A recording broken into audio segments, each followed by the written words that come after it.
Bonjour, je m'appelle Chloé Bernard, je suis ostéopathe animalier. Nous nous étions déjà vus dans de précédentes vidéos pour visionner le massage et le stretching du membre antérieur de votre cheval, le massage de l'encolure et du dos.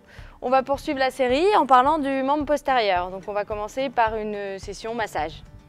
Donc on va parler de la zone postérieure cette fois-ci, en parlant de la croupe, des quadriceps et des muscles semi-membraneux et semi-tendineux qui sont situés à l'arrière du membre de votre cheval. Le massage de cette zone doit s'adapter à la zone. Un cheval très contracté va avoir un massage un petit peu plus long, un cheval moins contracté un peu moins long. On s'adapte et surtout on fait symétriquement, des deux côtés comme vu précédemment pour l'encolure, l'épaule ainsi que le dos. Je vais vous montrer les premiers mouvements. On va, comme pour sur le dos, mettre les mains en triangle et effectuer un mouvement de pousser avec les pouces et de tirer vers soi avec les index et les majeurs. Donc le mouvement se fait dans ce sens. On peut mettre de la pression, il y a de bonnes couches musculaires, alors on n'hésite pas à rentrer dans les tissus progressivement.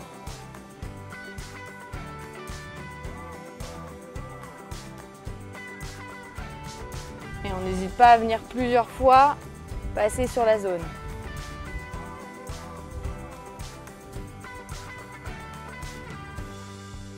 Pour le muscle quadriceps qui est situé ici, on va venir en pression contre son cheval avec la paume de la main. Au niveau du positionnement du corps, on est toujours parallèle à son cheval et on peut se mettre en fente si on tient mieux avec plus de pression dans la main ou complètement parallèle, les deux pieds situés sur la même ligne au sol. De même que pour les fessiers, on va effectuer des mouvements d'appui, cette fois-ci avec la paume, en mettant de plus en plus de pression afin de bien pénétrer dans le muscle.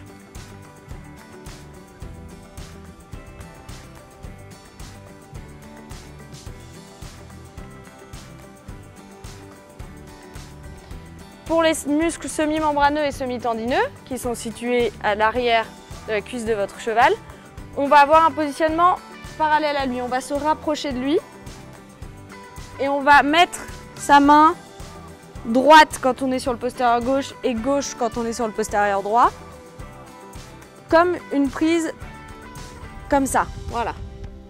Et on va effectuer des mouvements vers soi avec la pulpe des doigts, puis avec la paume.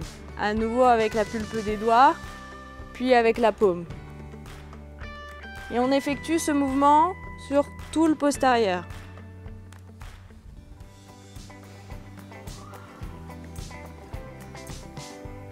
Attention à ne pas crocheter avec les doigts, ce qui rendra votre cheval sensible et on peut avoir une forte réaction. Si on vient crocheter, le muscle va se contracter. Le but, c'est que ce soit souple et fluide. Ne pas oublier que c'est un moment de décontraction pour votre cheval.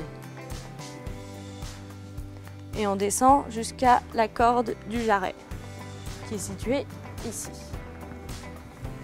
Et on effectue le mouvement, comme sur les fessiers et les quadriceps, en mettant de plus en plus de pression.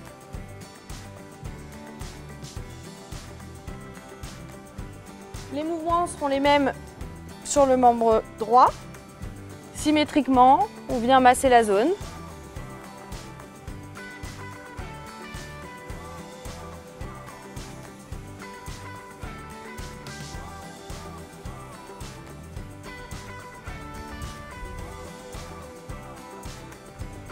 Puis le quadriceps.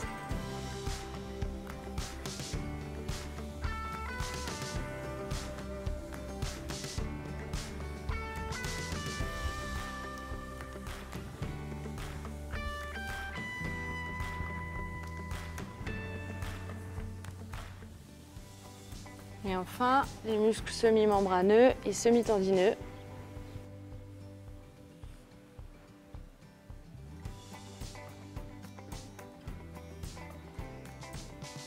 Les règles de sécurité sont les mêmes que pour le membre antérieur, l'encolure ou le dos. Cependant, il faut être encore plus vigilant. On est au niveau des postérieurs du cheval. On ne sait jamais quelle réaction il peut avoir, s'il entend un bruit derrière, devant, s'il recule, s'il veut taper. En plus, en période estivale, les mouches. On se méfie toujours au niveau postérieur. De plus, il faut faire attention à tout ce qui est pathologie postérieure. Et on peut avoir un problème ostéo-articulaire, un problème musculaire. On peut notamment parler du nerf sciatique qui a un passage tout le long du postérieur du cheval qui peut rapidement être sensible et avoir de vraies conséquences sur votre massage.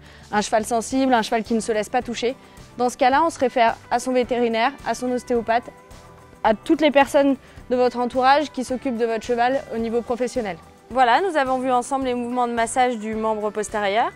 N'hésitez pas, une fois de plus, à faire appel aux professionnels qui vous entourent, que ce soit votre coach, votre vétérinaire, votre ostéopathe, votre masseur, toutes les personnes qui vous entourent et qui peuvent vous donner de bons conseils. N'hésitez pas non plus à bien prendre en compte la sensibilité de votre cheval, son bien-être. On est là pour leur faire du bien, alors il faut que ça reste un plaisir pour eux. À bientôt!